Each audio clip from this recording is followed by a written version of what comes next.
Queen Elizabeth I wasn't only a ruler.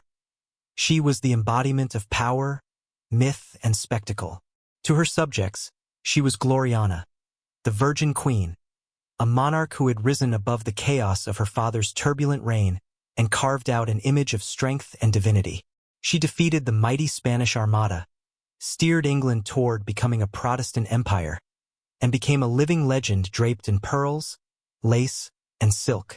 Yet beneath this dazzling exterior lay a woman gripped by fear, vanity, and obsession. She wasn't just concerned with ruling a kingdom. She was determined to control how the world saw her. And nothing revealed this obsession more than her bizarre approach to cleanliness. In the 16th century, hygiene was not what we think of today. It wasn't about health or preventing disease.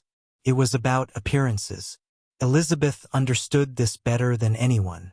She believed water itself could make her sick, and so she transformed personal hygiene into a ritual of power. Every gown she wore, every perfume she dabbed onto her skin, every layer of thick white paint on her face. These were all weapons in her endless battle against time, weakness, and reality. What Elizabeth did to remain untouchable may shock you, because her version of cleanliness was anything but clean. Let's start with her obsession. Sugar. In Elizabeth's world, sugar wasn't a common kitchen ingredient. It was treasure. Imported from distant lands, it was rare, expensive, and accessible only to the elite. For most of her subjects, tasting sugar even once in their lives was a miracle. But for their queen, it flowed endlessly across her table. Her feasts sparkled with candied violets, sugar-dusted fruits, golden marzipan sculptures, and puddings soaked in syrup. To consume such sweetness wasn't just indulgence. It was proof of wealth, prestige, and the growing might of England.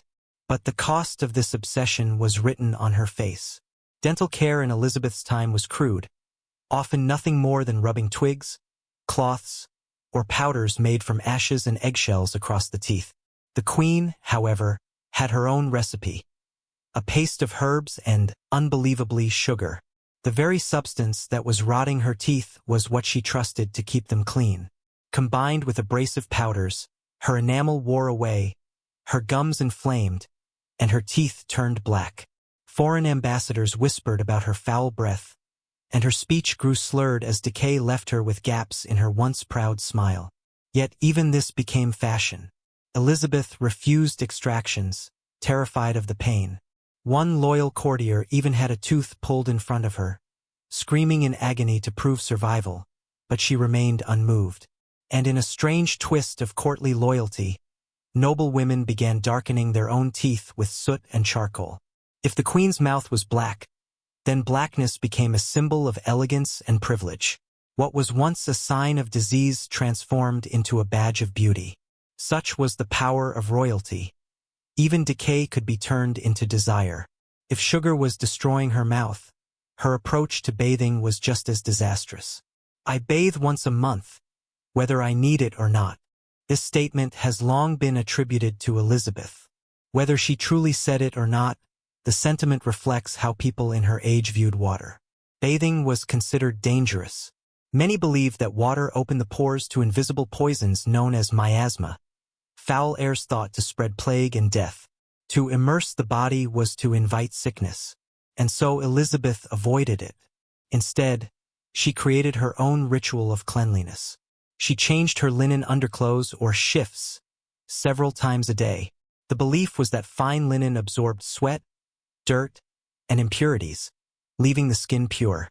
When she wished to freshen herself, she turned to rosewater, vinegar rinses, and herbal mixtures prepared by her apothecaries.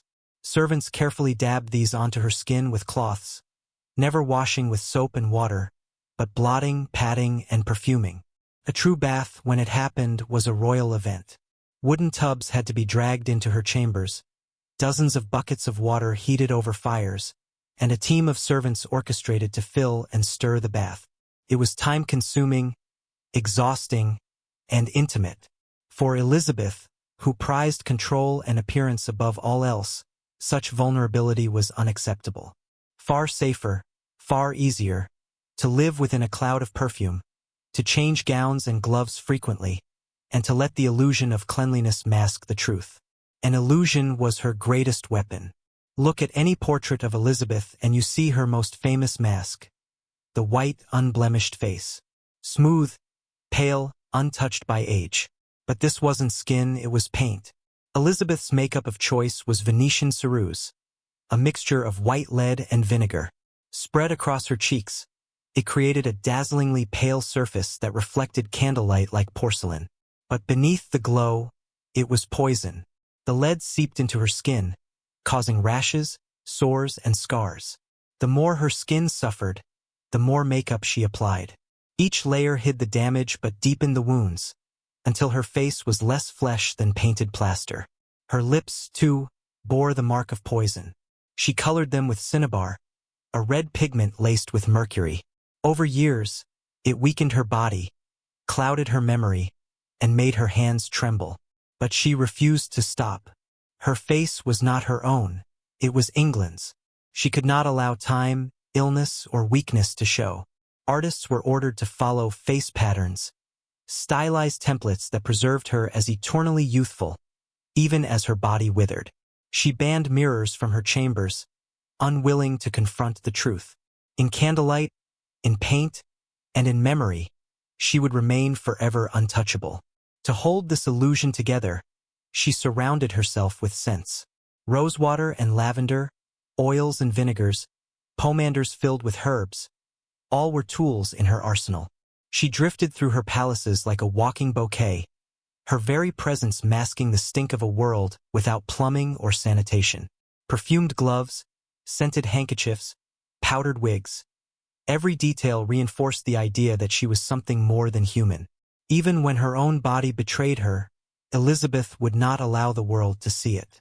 Yet behind the spectacle, her palaces reeked of filth. Toilets, as we know them, did not exist. Her most private seat of ease was a cushioned chair with a ceramic pot beneath it, emptied by a courtier of great trust, the groom of the stool. For the rest of her court, chamber pots and cesspits sufficed, overflowing and stinking until night workers hauled them away. Herbs were scattered on the floors to mask the odor, but beneath the rushes rotted scraps, vermin, and disease. Elizabeth moved her household constantly, not only for politics but also to escape the stench. The glamour of the Tudor court rested on a foundation of waste and decay. Still, Elizabeth managed to turn even filth into theater. Her world of perfumes and powders, of painted masks and scented gloves, was not about health or hygiene. It was about image, control, and survival. She knew that one slip, a visible blemish, a foul odor, a weakness exposed, could shatter her authority. And so, every choice, no matter how toxic, was a sacrifice to power. Elizabeth's final years showed just how far her obsession with control and illusion had taken her. By the late 1590s, the years of sugar feasts, toxic makeup, and poison perfumes were catching up. Her once radiant red-gold hair had thinned so badly that she relied on elaborate wigs, styled high and adorned with pearls to preserve the image of fiery youth. Her teeth had decayed to the point that eating became painful, and her breath was so foul that foreign visitors remarked upon it in disgust. Yet she never stopped appearing in public, never stopped dazzling her subjects with performances of power. Behind closed doors, however, the cracks widened. The mercury and lead she consumed daily through her makeup were silently destroying her body. She grew irritable, paranoid, and restless.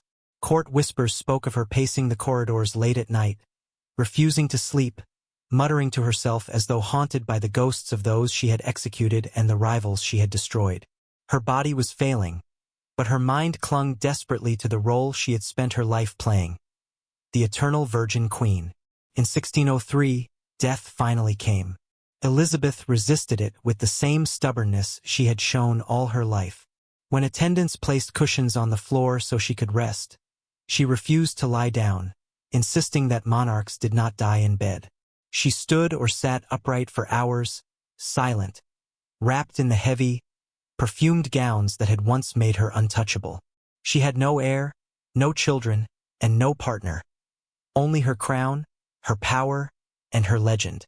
When at last she slipped away, she left behind not just a kingdom, but an image so carefully crafted that it would outlive the truth. Her subjects remembered the glowing face, the dazzling gowns, the smell of roses and violets that clung to her wherever she went. Few remembered the blackened teeth, the decaying skin beneath the paint, or the poison slowly eating her from within. That was Elizabeth's greatest achievement. Not just ruling England, but ruling perception itself. She turned her body into a canvas, her court into a theater, and her life into a myth. Yet when we peel back the layers of powder, perfume, and silk, we see the haunting reality. Elizabeth I's strange hygiene habits were not merely personal quirks. They were symbols of an age where appearance mattered more than truth, and where even a queen destroyed herself to keep her legend alive. In the end, her story is not only about politics and power, it is about the terrifying price of image. On the surface, Elizabeth was Gloriana, a goddess cloaked in velvet and gold. But beneath, she was a woman scarred by poison, eaten by sugar, and terrified of decay. Her body was her battlefield, and her weapons were perfume, powder, and paint. And even as those weapons betrayed her, she refused to surrender. This is the dark past of Queen Elizabeth I, a ruler who conquered nations, defied enemies, and created a golden age, but who also sacrificed her very body to maintain an illusion. A queen remembered not for her flaws, but for her legend. And like all legends, the truth behind it was far more disturbing than the myth.